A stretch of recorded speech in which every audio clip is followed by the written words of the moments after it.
حضرت ابو هريره رضی الله تعالی عنہ فرمایي پیغمبر علیه الصلاۃ والسلام فرمایل اللهم انی اعوذ بک من الاربع یا الله د سلور شین نه پناه غواړم د سلور شین نه یا الله ته ما وساتي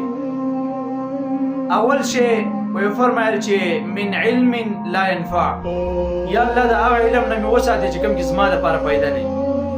کوم چې زما لپاره نقصان ګرځي کوم کې چې زما لپاره فایده نه یا الله د داسې علم نه مې وساتي د من علم لا ينفع دوی مې وفرمایل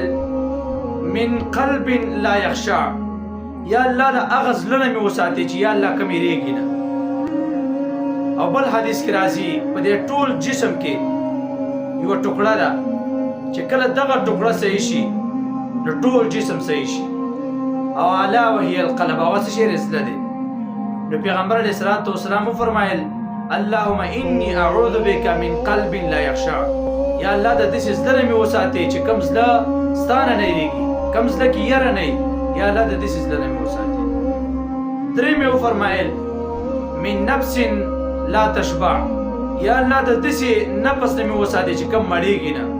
دې نفس نه مې وساتي او څلورم مې فرمایل من دعاء لا يسمع یا الله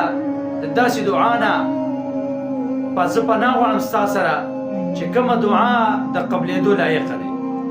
کومه دعا ته اورې نه یا الله د داسې دعا نه ما وساتي نو ګوره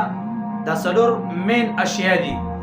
چې پیغمبر علیه الصلاۃ والسلام وفرمایل اللهم انی اعوذ بک من الاربع من علم لا ينفع